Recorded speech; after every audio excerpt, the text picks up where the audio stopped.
जय मसीह सबैलाई स्वागत छ। आज हामी बाइबलको एउटा निकै महत्त्वपूर्ण घटनालाई अलि गहिरिएर हेर्दैछौँ। जय मसीह हो।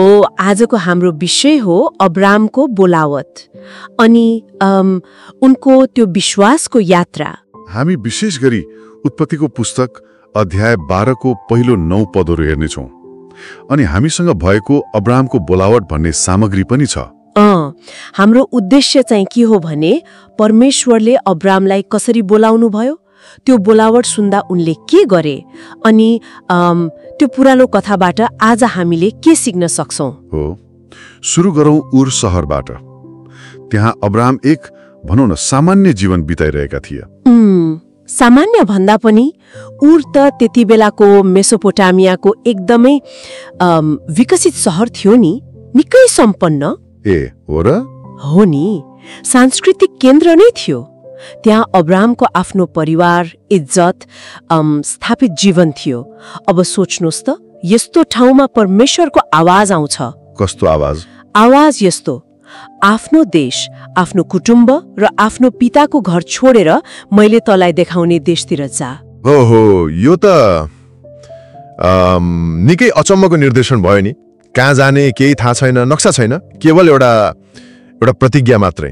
बिल्कुल, त्यो पनि उर जस्तो शहर जहाँ सबै थोक थियो, सुरक्षा, सम्पन्नता, ज्ञान, त्यो सबै छोडेर अज्ञाततिर लाग्नु, यो त विश्वासको ठूलो जाँच थियो। हो, यो केवल भौतिक यात्रा मात्रै त पक्कै थिएन, यो त पुरै परमेश्वर माथिको भरोसाको यात्रा थियो, हैन र? एकदमै। त्यहाँको मूर्ति पूजा त्यो सबै छोडेर एउटा अदृश्य परमेश्वरको पछि लाग्नु। तर त्यो बोलावट खाली थिएन, त्यससँगै ठूला प्रतिज्ञाहरू पनि थिए। हो, उत्पत्ति 22 को पद 2 र 3 मा हैन, ती प्रतिज्ञाहरू के थिए नि? परमेश्वरले भन्नुभयो, म तँबाट एउटा ठूलो जाति खडा गर्नेछु अनि म तँलाई आशिष दिनेछु। तेरो नाम महान तुल्याउनेछु अनि तँ आशिषको मूल हुनेछस्। यो त व्यक्तिगत रूपमै ठूलो कुरा भयो। हो नि, तर त्यति मात्रै हेर जस्तो लाग्छ मलाई। होइन, अझ महत्त्वपूर्ण कुरा त पद 3 को अन्त्यमा छ, तँद्वारा पृथ्वीका सबै कुलले आशिष पाउनेछन्। वाह, यो त कस्तो क्रान्तिकारी कुरा! एउटा व्यक्तिबाट सारा संसारलाई आशिष। यसले त अब्रामको यात्रालाई विश्वव्यापी महत्त्व दियो नि। यो परमेश्वरको बृहत योजनाको सुरुवात थियो। यस्तो ठूलो बोलावट, यस्ता प्रतिज्ञाहरू, अनि अब्रामले के गरे त? के उनले समय लगाए सोच्नलाई? बाइबलले भन्छ उनले सुने अनि तुरन्तै आज्ञा माने। आफ्नी श्रीमती सारे, भतिजो लोत, आफ्नो सारा धन सम्पत्ति, नोकर चाकर सबै लिएर हिँडिहाले। तुरन्तै? खै, हामीलाई त कति गाह्रो हुन्छ सानोतिनो निर्णय लिन पनि। उनले त आफ्नो पुरै जीवनै दाउमा राखे। हो त, त्यति बेला आफ्नो कुल, आफ्नो भूमि छोड्नु भनेको जीवनकै सबैभन्दा ठूलो जोखिम मोल्नु थियो। तर उनको प्रतिक्रियाले उनको विश्वास कति गहिरो थियो भन्ने देखाउँछ। तर्कभन्दा परमेश्वरको वचनलाई माथि राखे। यात्रा पक्कै सजिलो त थिएन होला नि। मरुभूमि, अनिश्चितता थिएन, चुनौतीहरू त कति थिए। कति अपरिचित ठाउँ, मानिसहरू, खानेकुराको अभाव होला। तर उनको जग के थियो त भन्दा परमेश्वरको त्यो प्रतिज्ञा, त्यसमाथिको विश्वास। अनि उनीहरू पहिले हारान पुगे अनि त्यहाँबाट परमेश्वरले देखाउनु भएको देश कनान आइपुगे। हो, कनान आइपुगे। तर त्यहाँ पुगेपछि पनि उनको यात्रा सकिएन। त्यहाँ फेरि परमप्रभु देखा पर्नुभयो। अनि के भन्नुभयो? भन्नुभयो, तेरै सन्तानलाई म यो देश दिनेछु। अनि अब्रामले के गरे त? उनले त्यहाँ परमप्रभुको निम्ति एउटा वेदी बनाए। यो निकै महत्त्वपूर्ण छ। कसरी महत्त्वपूर्ण? वेदी बनाउनु भनेको केवल एउटा धार्मिक काम मात्रै थिएन, त्यो त घोषणा थियो, यो अपरिचित भूमि अब परमेश्वरको हो र म पनि उहाँकै हुँ भनेर।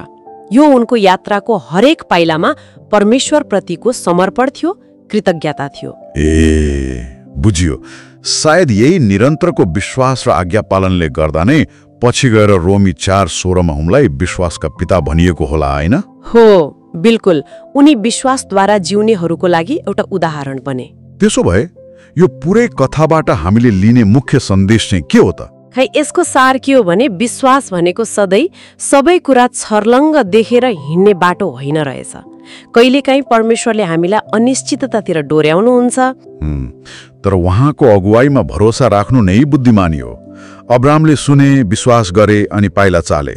नतिजा उनी आफै आशिषित भए अनि अरू हजारौं लाखौंको लागि आशिषको माध्यम बने। परमेश्वरको योजना हाम्रो सोचाइभन्दा कति धेरै फराकिलो हुन्छ भन्ने कुरा पनि देखियो। हो नि, अब्राहमको यो कथाले हामीलाई विश्वास, आज्ञाकारिता अनि त्यो नदेखिएको भविष्यप्रति पनि परमेश्वरमा कसरी भर पर्ने भन्ने गहिरो पाठ सिकाउँछ। निश्चय पनि यसले हामीलाई पनि सोच्न बाध्य बनाउँछ है। एकदम। के आज परमेश्वरले हामीलाई पनि हाम्रो त्यो आरामको ठाउँ, हाम्रो बानी परेको जीवनशैली छोडेर कुनै नयाँ विश्वासको यात्रामा पाइला चाल्न बोलाइरहनु भएको छ कि? भविष्य कस्तो हुन्छ थाहा नहुँदा पनि अब्राहमले जस्तै परमेश्वरको प्रतिज्ञामा समातेर अघि बढ्नु नै सायद त्यही नै विश्वास हो। अनि त्यसो गर्दा उहाँले बाटो अवश्य देखाउनुहुन्छ भन्ने भरोसा राख्नु पर्यो। जय मसीह।